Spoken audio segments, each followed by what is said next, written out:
customers are actually 4 times more likely to buy when you're referred by somebody that they know, and that's from Nielsen. So we all know that Nielsen's a very sophisticated metrics company when it comes to this stuff. So with that being said, I mean, if we look at 84% and then 4 times more likely, I mean, we should be really spending a lot of time and energy working our network to dig up deals. So it's important in the sales, especially in advisory type industries, to those require building trust in advance of a sale. And then the referral can actually just accelerate that trust, which can enhance your ability to close a deal. So what are advisory type industries? Those are real estate, services companies, financial advisors, wealth managers, legal, accounting, etc. Even if you're selling copiers or telecom, usually those also start from a referral. So tools that we can use to kind of accelerate all this thing is actually social media, and a lot of people shy away from this, and simply it's because I was one of those. I just didn't really understand it and how I could leverage it until somebody showed me, and funny enough, it was actually a technical recruiter who showed me this when I had started in commercial real estate as a sales individual. And we can use LinkedIn, we can use Twitter, we can use Facebook, and then there's tools additive to LinkedIn like Reportive, which makes this even easier. So I'm going, rather than just going over, you know, best practices on a slide deck, what I want to do is I want to show you how we make this happen.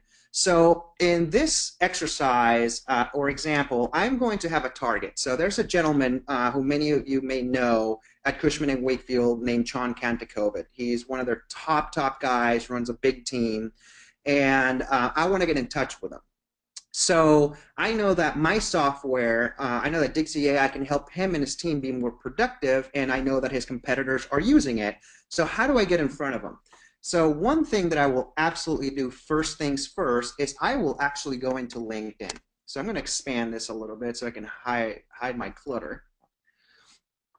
And I'm going to go to LinkedIn, and once it loads right here, I'm going to go search for Chon. So I'm going to type in Chon. Oh, and look at that. He just popped up. So there he is. It shows that I'm a second-degree connection to Chon.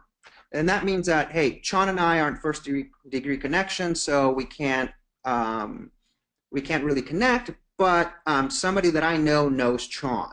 So I can read more about him here. A couple of things that I might do is look at, okay, are we members of any mutual groups? It looks like we're both in the technology commercial real estate group. Well, that's great because we're a technology company. And I also see that we share 82 mutual connections. So what I will do is I will actually click on that. And I'll go through all of these individuals right here. So these are my mutual connections. And I'll just see who my strongest connection is with Chon. So I'm going to scroll here, and I'm going to look at, let me see here.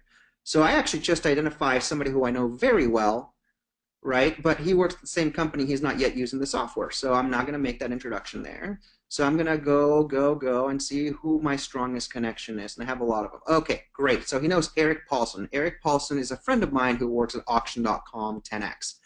So now that I've got this information here, now I know how to make, how I'm connected.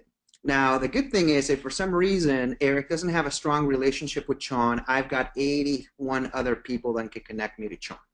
So that's fantastic. So this is where social media just like really rocks here.